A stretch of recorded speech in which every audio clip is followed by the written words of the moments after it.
Namo tassa bhagavato arahato samma sambuddhassa.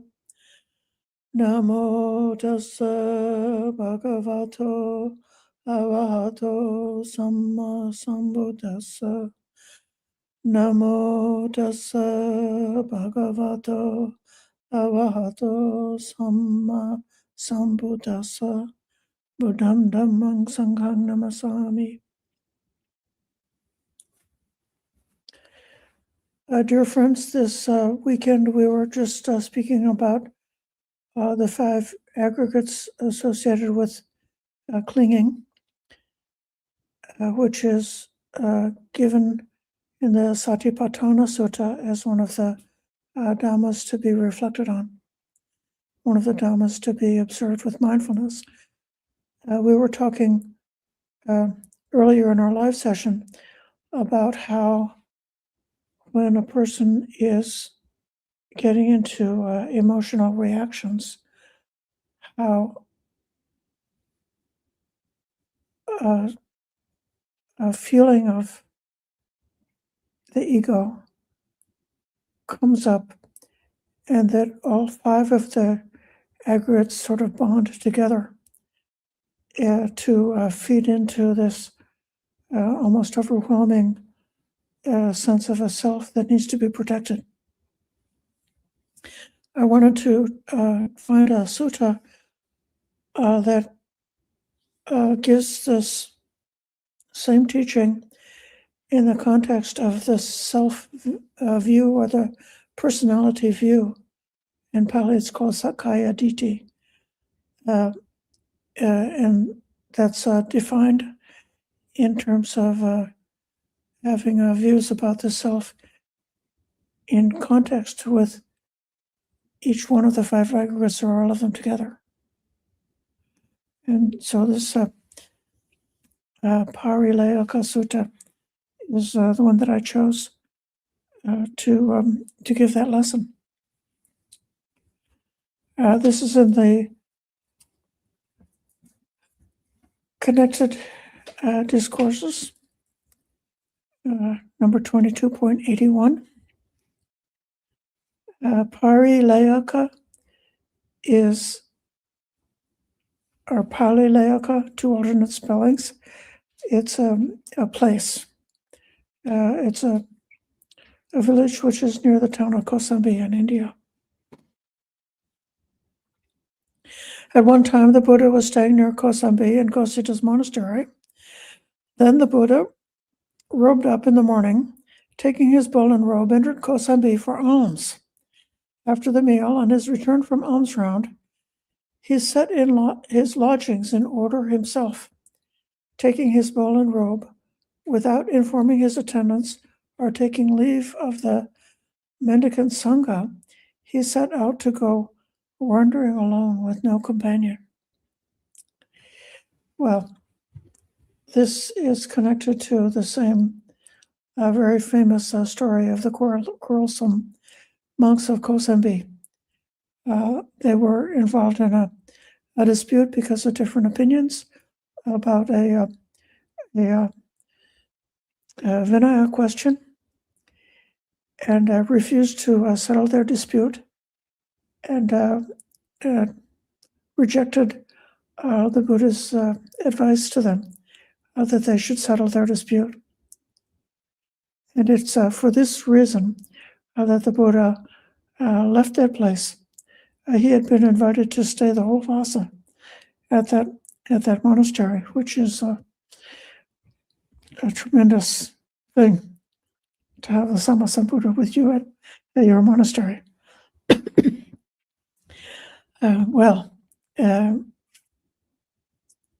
One thing that's noticeable in the sentence I just read is indicating the Buddha's own honorable attention to the details of the Vinaya.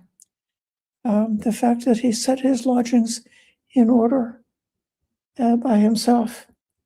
This is one of the regulations given in the Vinaya when you leave a place.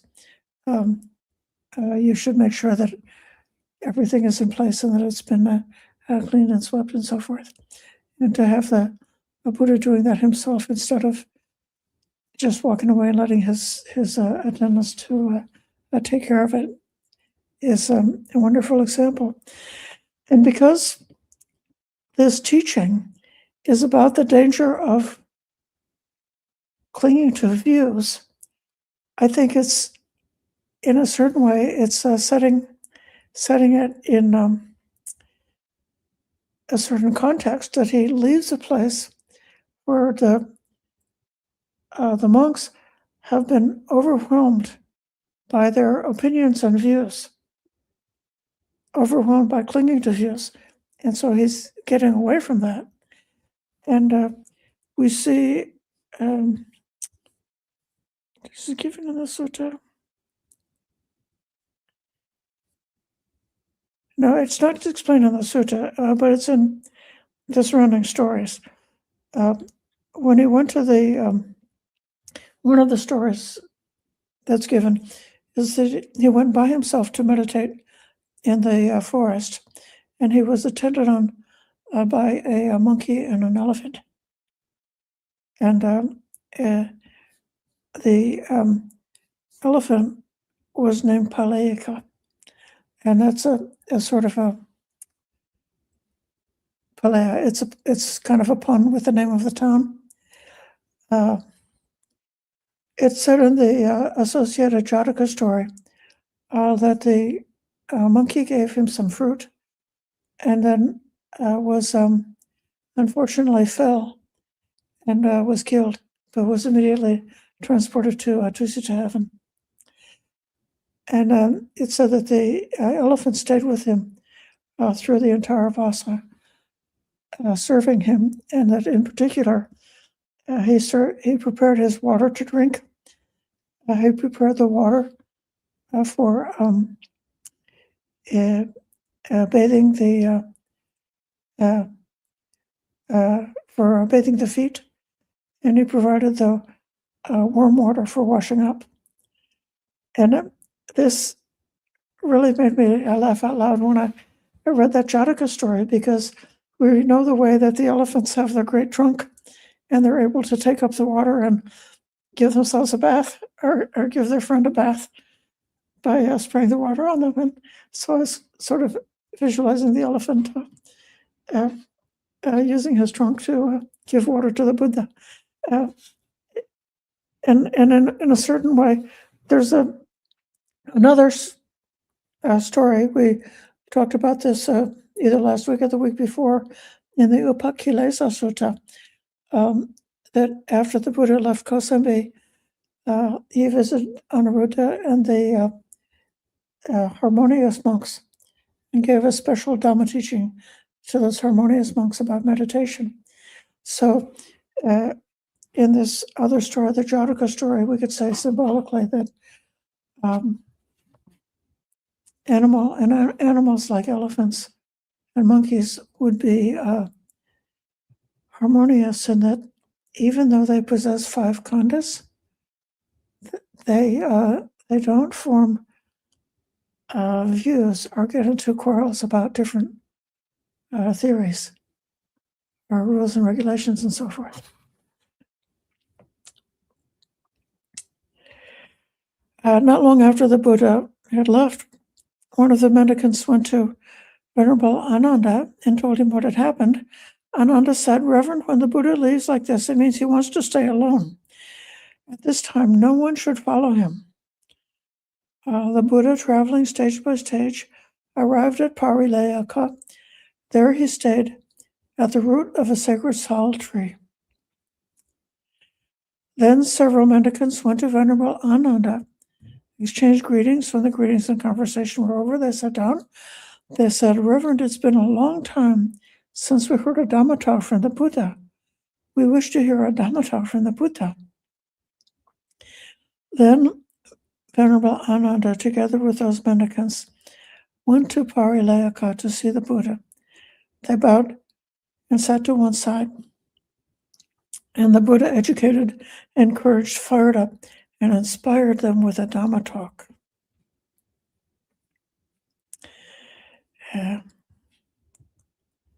Now, at this time, one of the monks had thought, "How do you know and see in order to end the defilements without delay?"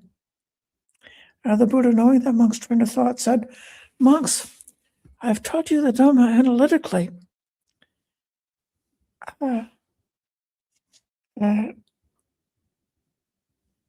Dhamma Vichaya is the first one of the requisites of enlightenment, the analysis of Dhammas." And now he gives an outline of the Dhamma that he's taught them. "I've analytically taught you the 4 kinds of mindfulness meditation. We know what they are. The 4 right efforts. We know what they are. To prevent or abandon unwholesome thoughts, to cultivate or to arouse or cultivate wholesome thoughts.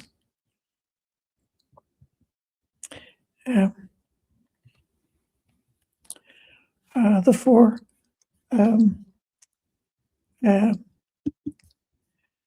bases of psychic power.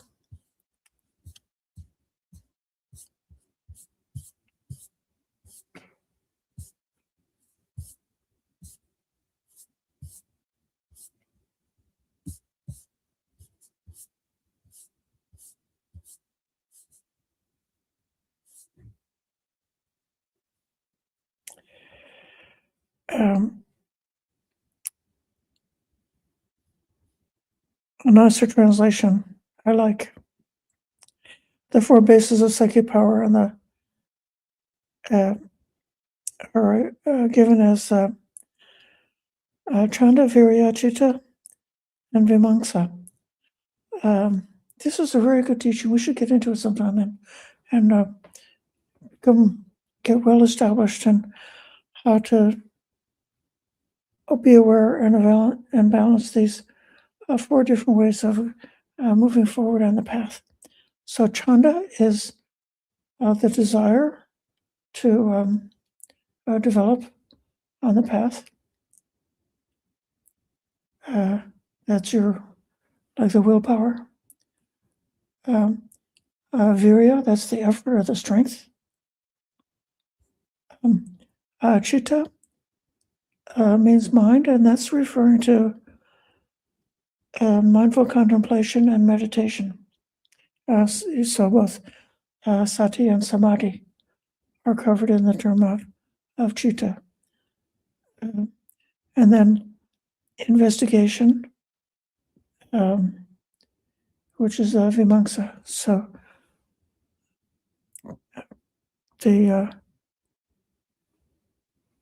both the observation of the Dhammas, developing the ability to accurately perceive the phenomenon that are observable to us, and also developing the perception of the different concepts taught by the Buddha, so they can be developed. And then the 5 faculties and the 5 powers, that's the same list at 2 different levels: faith, effort, mindfulness, concentration, and wisdom. And then the 7 awakening factors, that's going to come up very soon because that's part of the Satipatthana. That starts with mindfulness, and then investigation of states, and effort, piety, or joyful interest, tranquility, concentration, and equanimity, and then the Noble Eightfold Path. So this is the list that the Buddha taught repeatedly, especially towards the end of his life, when he was he did a final tour that's described in the Mahaparinibbana Sutta. And he went from town to town, and he was repeating, exhorting and explaining to them about this set of factors. So the Buddha wanted us to recall and remember this set of teachings. Even though I taught the Dhamma analytically, still a certain mendicant here has this thought: how do you know and see in order to end the defilements without delay? So then he answers the question: take an unlearned, ordinary person who has not seen the noble ones and is neither skilled nor trained in the teaching of the noble ones. They've not seen true persons and are neither skilled nor trained in the teaching of the true persons. They regard form as self, but that regarding is just a conditioned phenomena. What's the source, origin, birthplace, and inception of that conditioned phenomena? When an unlearned ordinary person is struck by feelings born of contact with ignorance, craving arises. This is getting to a section of dependent origination. So, being that unlearned person, that's your ignorance, which is at the very beginning of dependent origination. And then, in this case, he's explaining causation in a slightly different sequence, but it's very useful to us to see how from day-to-day life, how these views come to be. With that lack of wisdom, one is struck by feelings born of contact, together with ignorance. Then craving arises from feeling, and then that conditioned phenomenon is born from that, namely this regarding of the form as the self. So the view arises right there out of craving. But that conditioned phenomenon, that is the view itself, is impermanent, conditioned, and dependently originated. And that craving, that feeling, that contact, and that ignorance are also impermanent, conditioned, and dependently originated. That's how you should know and see in order to end the defilements without delay. This is such a really significant, concise, and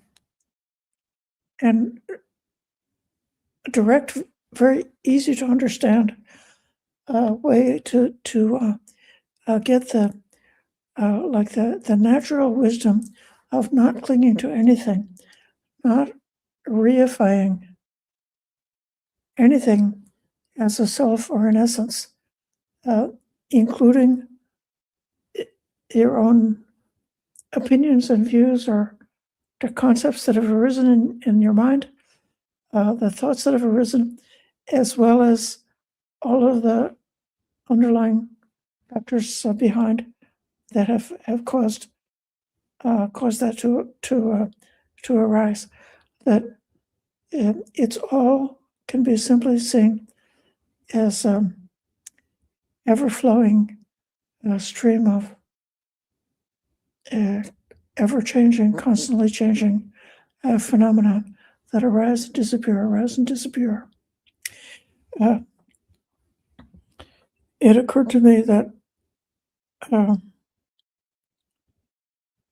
there's a way in which even for somebody who's has the stages of enlightenment, one is a stream winner, or even for an arahant, there still is the conventional health self is happening all the time. This is the self that we use when we make a statement like, would you please give me a cup of tea? So that's like two individuals there, but it's only conventional. It's not necessarily creating any necessity for the false view of the self to arise. But the conventional self is always coming and going. It's like it's a sort of a reality that flickers into existence, that arises and disappears. Elsewhere, there's when they talk about the suttas, there's a the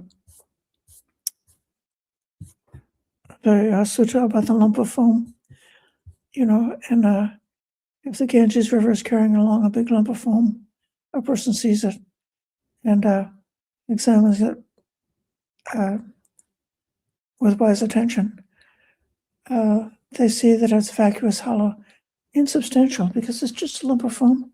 It's just something floating along the river that's got no substance to it whatsoever. And so just the same way. And then that's the other metaphor that's sort of getting to this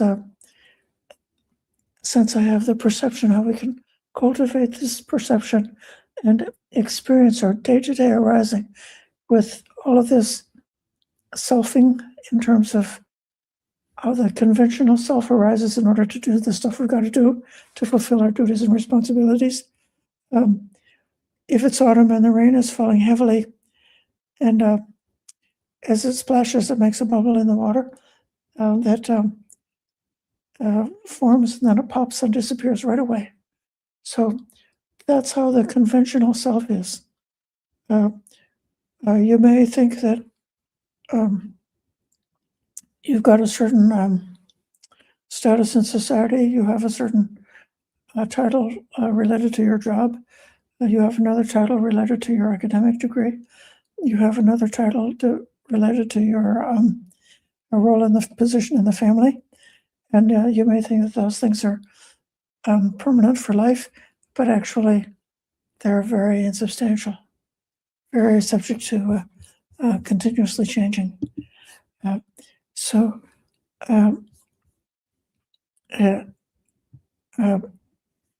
one way of seeing it is just to see them as impermanent, but then the other way to see it, this is the way of seeing that the Buddha is counseling here, is to say,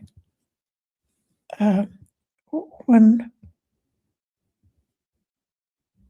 that the self is a conditioned phenomenon, and everything underneath the self is also a conventional phenomenon.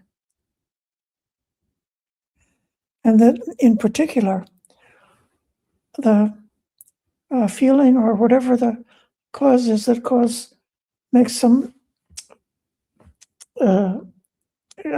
feeling of a self coming up and some reason to for a craving to start to arise. They're struck by a feeling, and being struck by a feeling is some kind of, it's either a threat or an opportunity for the self. And when there's a threat, the feeling comes up. So if your body is in danger, your self comes up. If your feelings are in danger, let's say if other people don't respect your feeling, then your self pumps up. We gave the example, this was yesterday, if I say, oh, I feel depressed, and your friend says, no, you're not depressed. And he says, excuse me, that's my feeling. So the self popped up because of the challenge, but that conventional self is sort of still safe, but it's got the danger to be grasped and to become the self-view. So it's the grasping that makes it into the self-view. The danger is in the grasping.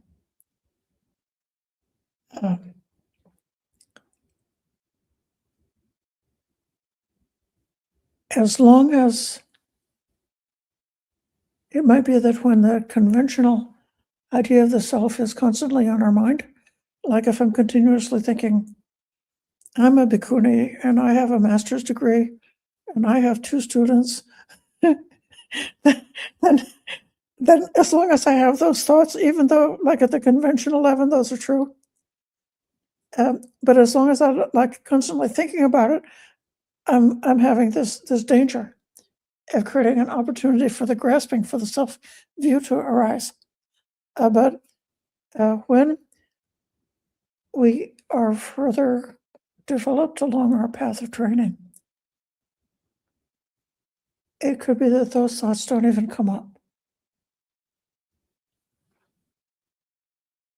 And even if there's a challenge, like if somebody doesn't respect my feelings, then the thought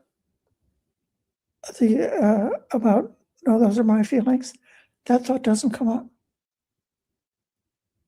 I says, well, maybe you're right. So like that. Okay, so let's continue with this sutta. So the first one, the first wrong view that's given here is they regard the form as self. I'm going to review the 4 wrong views about form again at the end.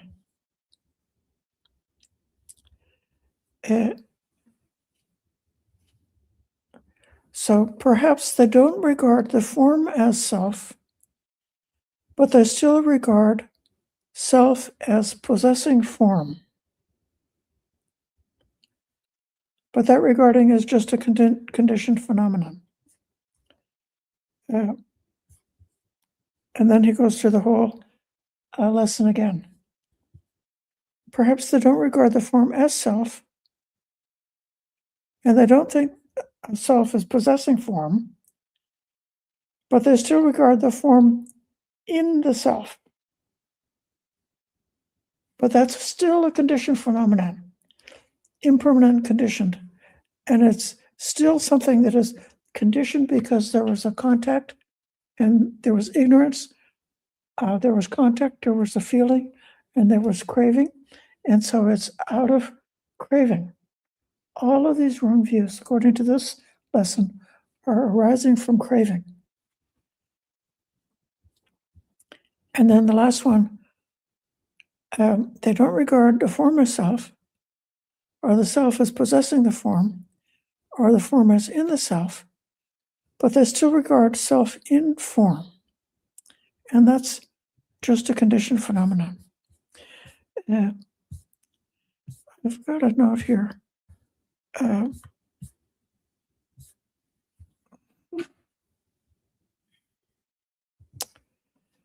So the first wrong view, taking the form as self, is explained in the commentary as being the materialistic view or the annihilationist view. So you think that the body is the self, or that all 5 khandhas together are the self, that the self is a real thing, and that the self will disappear at the end of this life. So the self, it regards the self, and it regards the self as being impermanent. If somebody has that view, I'm trying to get this out of the intellectual realm into psychological things that we all might experience. Do you know what existential anxiety is? So you feel anxious because of the impermanence, because your existence is in danger, because the self, in whatever way you view it, is going to be annihilated. In Western philosophy, this came out very strongly during World War II and the Cold War after World War II, and the arising of the threat of nuclear annihilation, that humanity would be completely destroyed. And so with that, people who didn't have a religious idea of a self being with God in heaven, but they were simply happy to be in a sort of a materialistic self. They were like confronted with very strongly with this idea, it's really impermanent, it could be annihilated. And they experience anxiety because of that. So it's important for our times, because most Westerners, say like Europeans and Americans, even if they claim to be religious, actually, if you scratch the surface, actually they're materialistic. And a lot of people think that heaven is just a fairy tale. But they still believe that there's a self, and they still have all of the clinging, the anxiety, the stress, and the fighting and the quarrels that come about from trying to protect and defend their self, but it's within a context which is nihilistic situation. The second view, the idea of the self possessing form. In that way, the self is the soul, and the soul is the real thing, and the soul just temporarily has this body, and the soul just temporarily has all of the other accoutrements of this worldly life. But the soul is eternal and connected to God.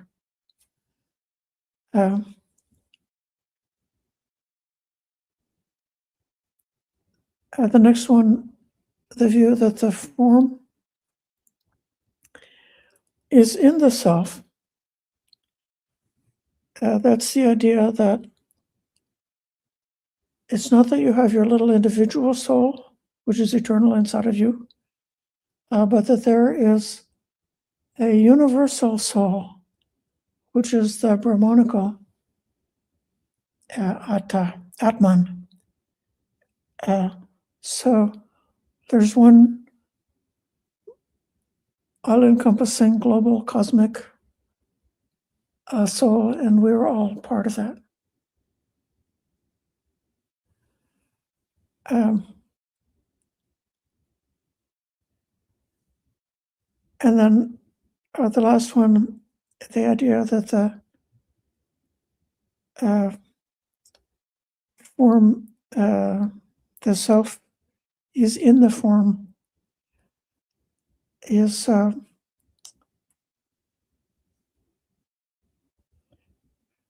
associated with animism. So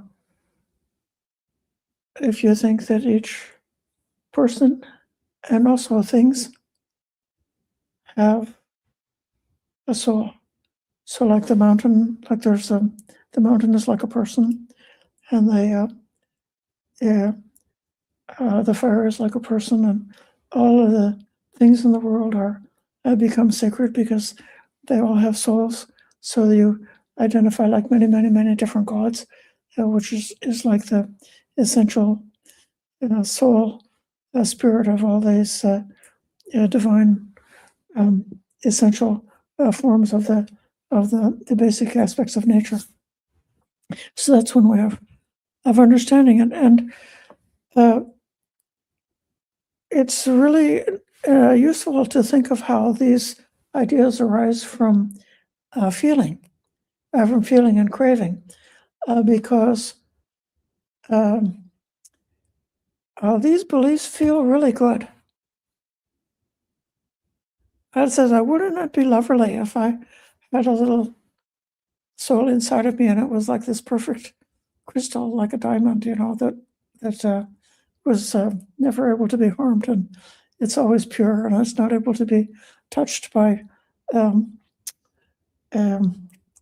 unwholesome evil deeds, and that it's loved by God, and it's going to go back and be with God later, or else the idea of the cosmic self. It's really great to think I'm just participating, a little nodule in this universal thing, which is beautiful and divine and endless, or else this idea of this sacredness of the essence of things, like there's an essence of a person, an essence of a camera, an essence of a chair. I'm looking at the things around me, and that each these materialistic things are actually alive because they have their essence, and so when we get contact, and the contact and the feeling, those are part of dukkha. The ordinary feelings, because of their impermanence and unreliability. It's like everything that we experience is so unreliable. You can't count on it. The feelings won't stay the same. Even if you get a pleasant feeling, it doesn't last. You can't trust any of it. And even if you acquire a PhD and a job and some relatives or people around you, they won't last. You can't count on anything. It's so unpleasant. And so then the way to escape from this unpleasantness is to imagine that eternal soul, that eternal self. And so we can see how clinging to a self is arising. So it's something that is a real psychological thing, and it's so useful in the sutta how it makes the connection to this a sequence of contact, feeling, and craving as being where the wrong views come from.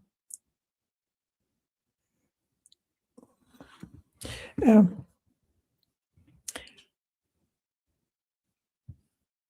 the next, they don't regard the form as self, or self as possessing as form, or form in self, or self in form, but they regard feeling as self. And then it goes to the whole pattern with respect to feeling. They go through the whole pattern with respect to perceptions. They go through the whole pattern with respect to choices, sankhara, which very meaningfully is primarily like the volitional formations and decisions that we make. As Bhante Sujata translates choices, it also can include the fabrications that we make in the mind. So it's like with our mind, we create a world, and then we have to go and live in the world that we created. And so that's part of, and so if you think that that's a self, and then finally the consciousness is self, and that consciousness has different meanings in different circumstances. The most common context or way that we can experience consciousness is the knowing faculty that arises at each occasion when something is being experienced. So every phenomenon that you experience, every time you see, taste, hear, touch, smell something, that there's been the sense faculty, the corresponding kind of object, the conscious, the capacity to know that type of object, the contact, the coming together of that. And so consciousness appears in a relationship to the sense contacts. And that teaching is very important because you know how fast the sense contacts come and go. And so you can see that consciousness is not a permanent thing, but something that's always arising and coming apart with every single contact that's happening. There's another aspect or context in which consciousness comes up, and that's with a dualistic kind of consciousness, which when some phenomenon comes into our knowledge and we know it,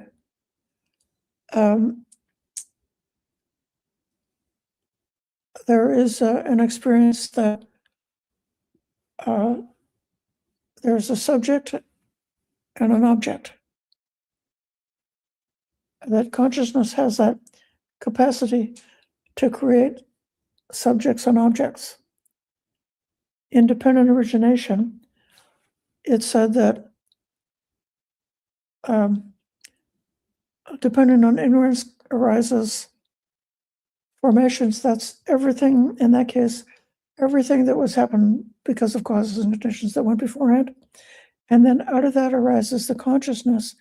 And that is that consciousness with that capacity for a dualistic knowing of an object and having a subject that knows the object. And then that subject is where the self can start to come in.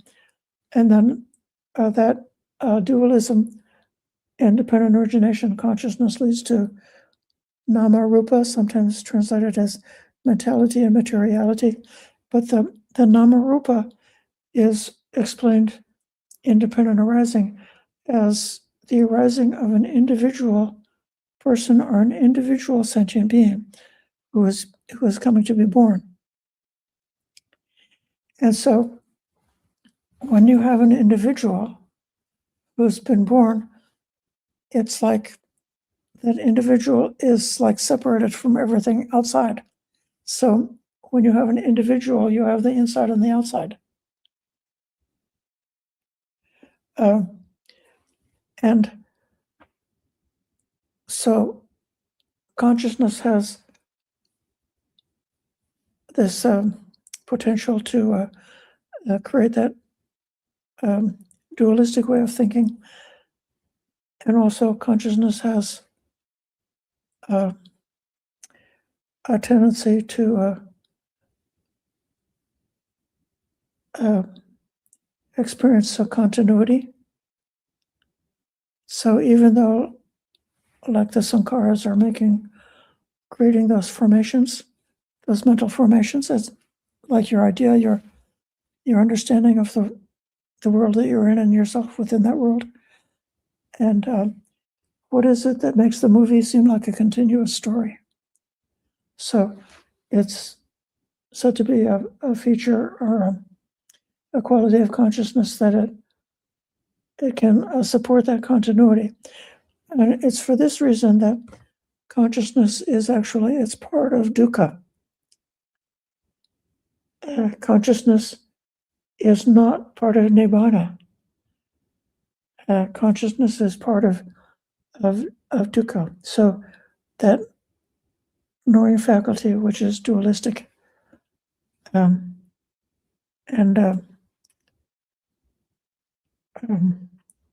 Vijnana is like a separate knowing that knows things as being separated, that knows the separation of the self and the thing which is known.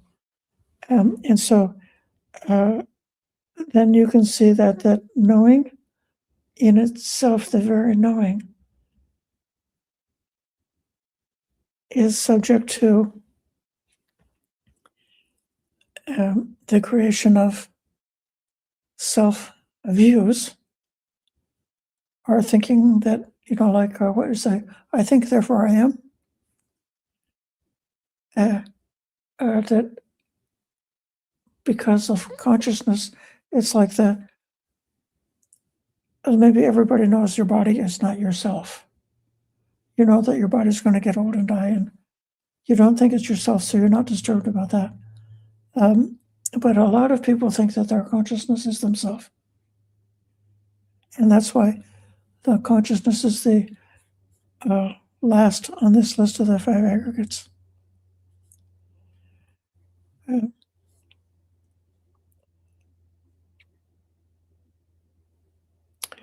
So if you see the consciousness itself and all of the views arising in connection with consciousness are impermanent, conditioned, independently originated, that's how you should know and see in order to end the defilements without delay.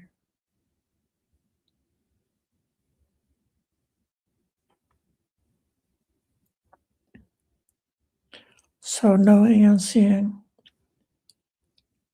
in terms of the 5 aggregates, knowing and seeing in terms of that particular section of causation, of craving, feeling, contact, and view. Seeing all of it and every part of it as being conditioned phenomena, impermanent, dependently originated.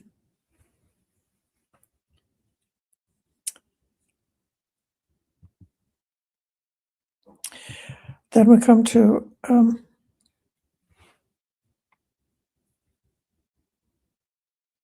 yet another wrong view. Perhaps they don't regard form, feeling, perception, choices, or consciousness itself.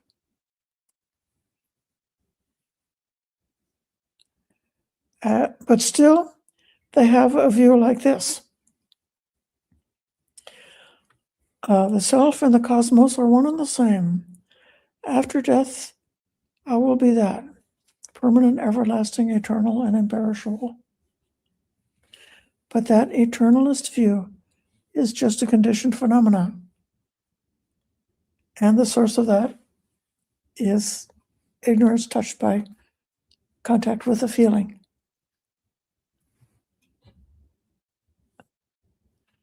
Maybe they don't have any of those things, but still they have this other view. I might not be, it might not be mine, I will not be, and it will not be mine. That's very difficult to understand. This is the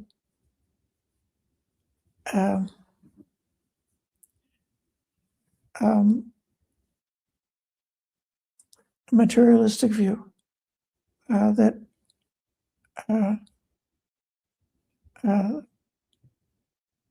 what thinks that the self will cease to be in the future.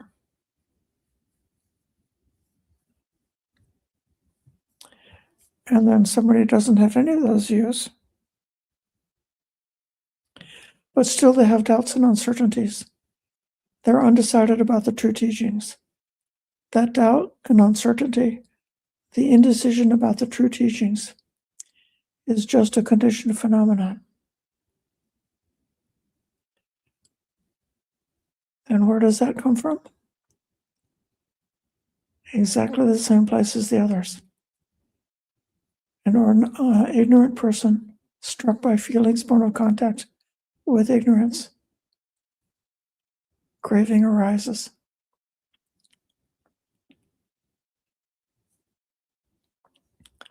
So doubt is coming from that. And so how to work with this? Might say it will not, everything, when we see the selfing happening, or the self arising, or the thoughts and opinions, the stories about the self, that we start to concoct. Even if you're not like a theologian who's sitting at your cubicle making up a philosophy about the cosmos and something like that in ordinary life, you'll have those experiences constantly, all the time, the self-arising. So the shorthand is, this is not me, I'm not this is not myself. So it doesn't belong to me, it's not my property. I don't identify with it. And I don't have an idea about a soul in connection to that. So this is the sutta. Now I'll see we got lots of questions. Welcome, Uttara Sutta, Yankee Apple Martin, Asai Gregory.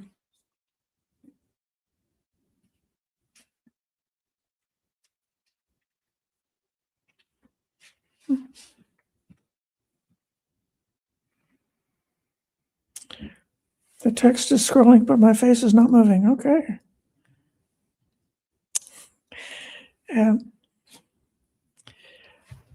curious to know whether anatta and anatomy share the same meaning.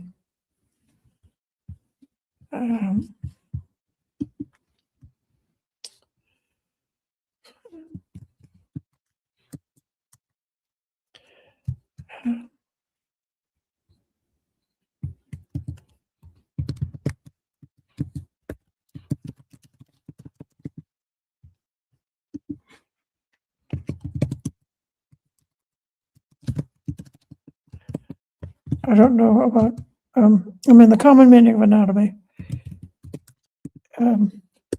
is not the same as the meaning of atta.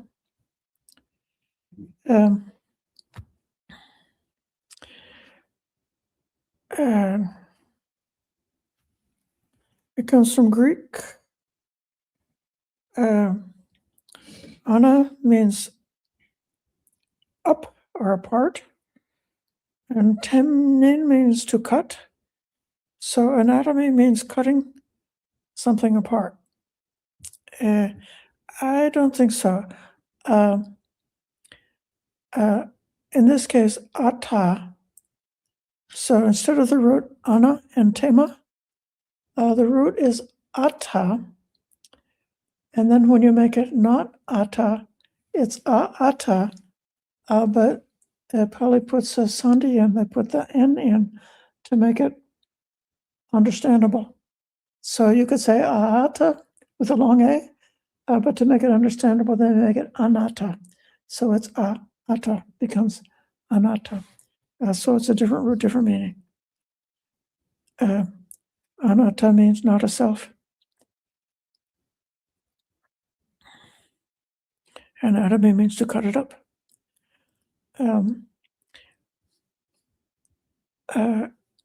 Wade Cleveland, there is no soul, but there is a mind-made body, and you can use that to bless the physical body.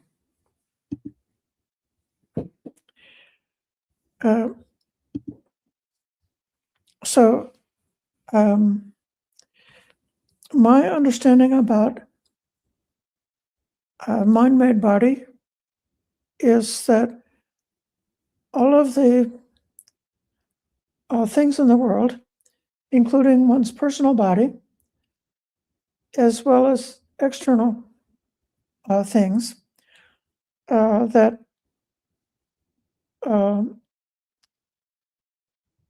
the way experience happens is that the mind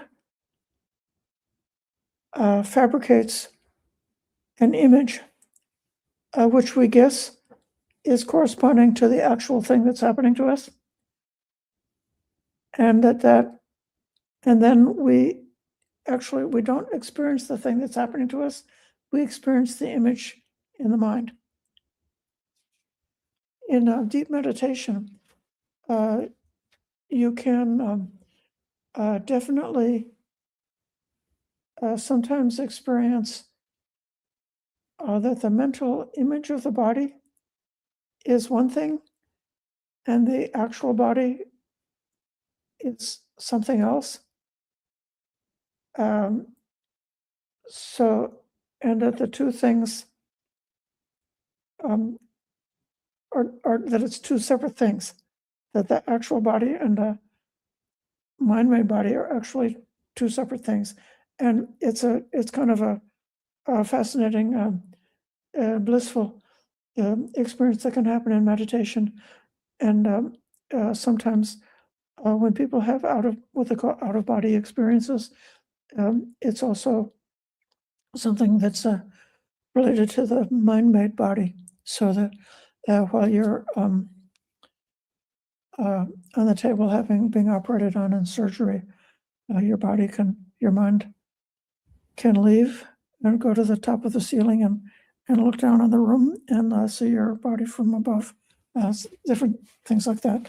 But those experiences are describing things that can happen in the sutras, describing things that can happen in meditation, but it's not that central to the Buddha's epistemology or the Buddha's explanation of how we know things.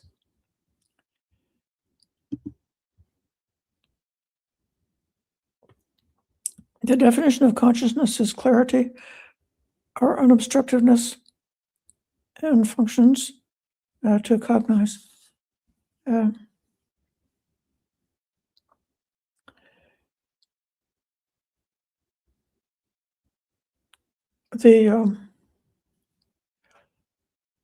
There's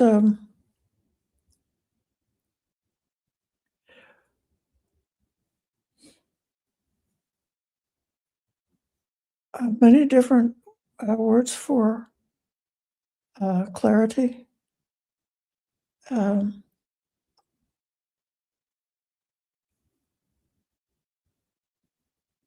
believe that it's actually, this is the traditional way that the commentators on Path of Purification describes it, is that it's when the consciousness is not obstructed by the hindrances, then one is able to see with clarity. So then, in that sense, actually in the Pali, that passage is referring to citta, which is very close in meaning to consciousness, that there's a pure citta, that the citta by itself is inherently pure, but that it's covered by adventitious defilements. So the defilements are the hindrances, are like the clouds that come and cover the mind so that you're not able to see clearly. And then when the clouds separate, and then the mind or the citta is back to its pure state, it's like the sky behind it. I actually think that that description is a little different meaning than consciousness, because the same passage refers to where consciousness ceases. And when they speak about the cessation of consciousness, they are, and that passage is referring to the state of Nirodha Sampatti, which is a deep meditation accessible to only to enlightened persons who are either fully enlightened arahants or non-returners, where the vijnana, which is experiencing that separation of the subject and the object, has disappeared or collapsed. And so that the ordinary way that we cognize is not happening in that state of meditation. Consciousness, meaning the ordinary consciousness, has temporarily ceased during that meditation. There's some other kind of knowing that's happening, but it's not described by vijnana. So vijnana, actually, cognition is a very good word for it. So it's the jnana is the knowing, and the ko is like with. So it's two things, like the mind and its object is coming together, and there's a cognizing. But a sense of clarity is very useful, beneficial, wholesome to develop, and it's a mark of being on the right track, of being skillful in practice to experience that clarity. Since we're studying the Satipatthana, the previous section that we were on about the mindful contemplation of the mind, the Chitta Nupassana, having a clarity to be aware and sensitive and able to know what's happening with the mind itself, that then you could tell whether your mind is clear or whether your mind is distorted. And it's really useful to be able to see and recognize those differences, not to be mistaken or confused about it.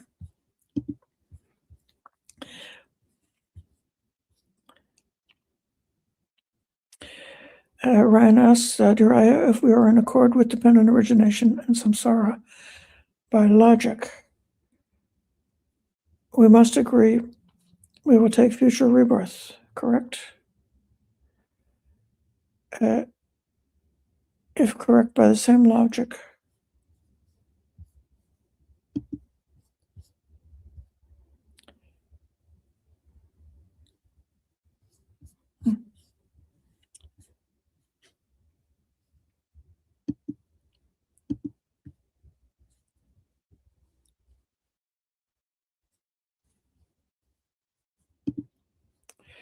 That would make us responsible for our future rebirth self into the best condition possible through merit practice and from a compassionate perspective.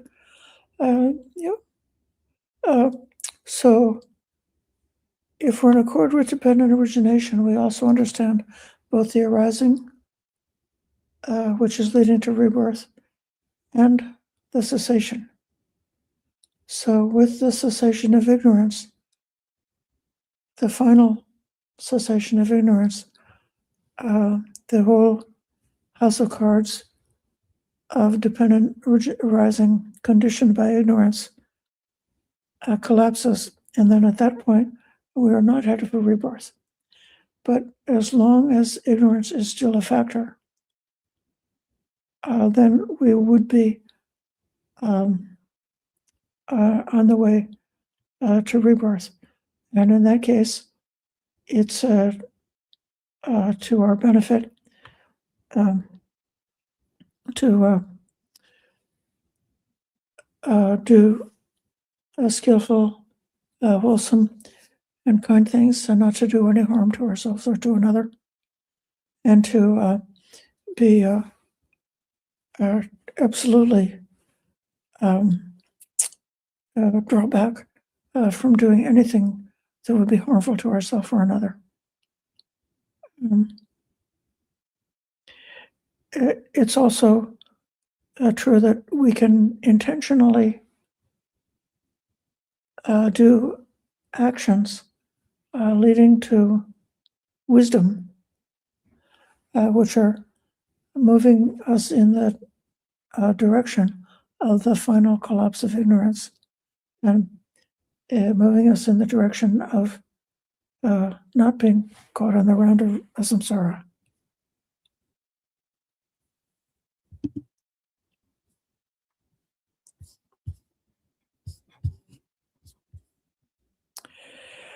Experientially, it still hurts. For instance, I have a gout flare. It hurts, and there is suffering. And with the form, but someone else has gout, it doesn't hurt the same.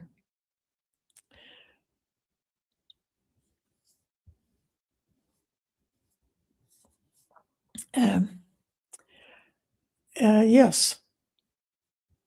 So you're much more likely to have emotional reaction, anxiety and fear, even mental illness in reaction to your own painful illness. And if you know that many people in Africa have the same condition, you might not feel the disturbance from that because of not picking up those reactions. That's just kind of common sense, isn't it?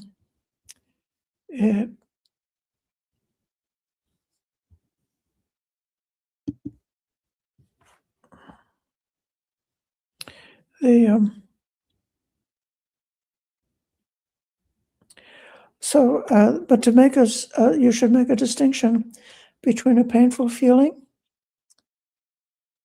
and the dukkha. So the painful feeling is the first arrow. Even the Buddha had painful feeling from the aging of his body. But if you don't start to make a self out of that painful feeling, or feel that your self is threatened because of that painful feeling, then you would not start weeping and wailing and being upset and agitated because of that painful feeling. Instead, you would be able to either bear it patiently, or it's even conceivable that a person who's done a lot of meditation can bring compassion towards that painful feeling, can bring wise reflections towards that painful feeling, can use that painful feeling as a source of wisdom, and can, if you're capable, some people, if they're able to gain samadhi, they may be able to withdraw their attention away from the painful feeling of the disease, and instead place the attention on some uplifting and inspiring topic. And then that way the direct experience of pain will be less because the mind is focused elsewhere. And then one may be able to gain samadhi and withdraw the attention away from the five senses and just be directing awareness towards the mind. And in that case, the pain, the bodily pain, would not be creating a disturbance. It's for this reason that the arahants of the olden days described as samadhi as a place for the pleasant abiding, in part. This is not mine. This I am not. This is not myself. Yes, I agree. Ryan, from my understanding about the self with independent origination, is that it is a mind-made phenomenon. However, could I expound on how to break the cycle of samsara at the feeling and craving link, please? Well, it is very interesting that there's an article by Ajahn Brahmali that disputes the common teaching that the link between feeling and craving is where you break the cycle of samsara. Ajahn Brahmali, it reminds us that where the link is broken is at ignorance. So ignorance is where it's cut. At the same time, by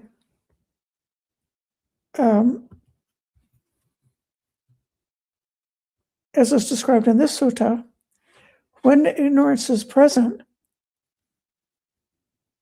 then the ignorance plus feeling equals craving. That's what this sutta just told us. So when you got ignorance and feeling together, then invariably it leads to craving. So then when feeling arises, if you would remove the ignorance, that would be one way to take care of it. Another way of reducing, allaying, or calming the amount of reactivity to feeling is if you say that you will not delight, you don't welcome and delight in those feelings. So it's like when you're saying you're not going to take the bait. So if a feeling comes and you want to get involved in that feeling, you want to delight in that feeling, you want to keep that feeling, or even if it's an unpleasant feeling, you can't stop yourself from, you keep chewing on that unpleasant feeling because somehow you're attracted to, your attention is attracted to that unpleasant feeling. So you want to not delight it, not welcome it, and not remain clinging and cogitating about it.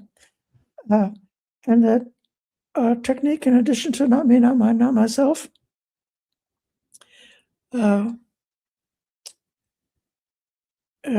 would be if you remember the insight in the feeling is only the feeling. So if you ponder that the feeling is just the feeling, and then the subsequent stages of thinking about it and the proliferation of perceptions leading to unwholesome intentions and selfing, that whole like chain of causation from the feeling is not happening. If you're able to see just the feeling is just the feeling, let the feeling be there. It's there. You experience it for a while, and then it stops. The slogan that I use to make myself remember that it's just a feeling is I say, "Oh, this is pleasant. Oh, this is unpleasant. Oh, this is neutral." And that's my reminder that it's just a feeling, and I don't have to take the bait.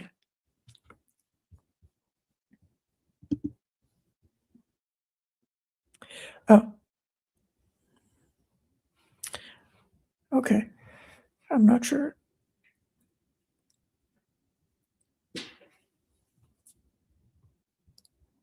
if both forms, that's the mind-made form and the actual underlying material form, if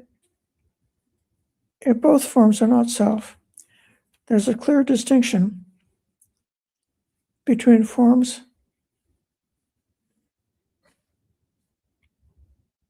how does the Buddha reconcile that? Because even though both forms are not self, one feels like it's self undeniably.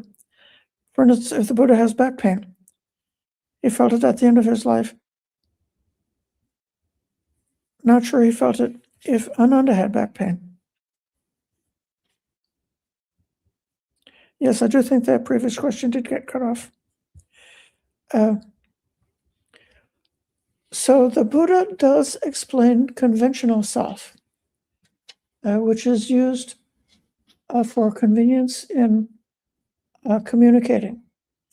So self and conventional self is one way to work with it, and to know that conventional self is not necessarily a danger. Even the conventional self can be useful when the Buddha teaches about ethics. He uses terminology of the conventional self. So there's the one sutta where it says, other people kill, but I do not kill. Other people steal, but I do not steal. So in that sense, expressing the agency or the ability to make wholesome decisions, to undertake precepts is skillful, positive, and wholesome, and it's got only a slight little bit of danger that if you came to be conceited or proud because of it, then you would fall in the danger zone. But as long as you remember not to cling to a self, not to be conceited, but that you still have those abilities, and you still have the ability to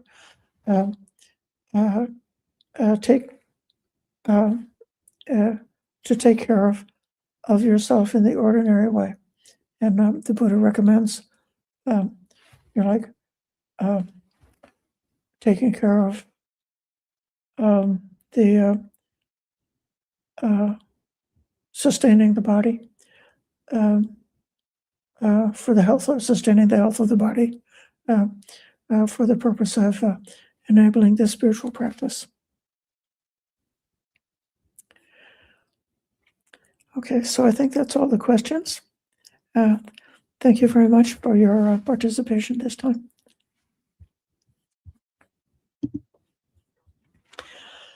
Sadhu, sadhu, sadhu, anumodami.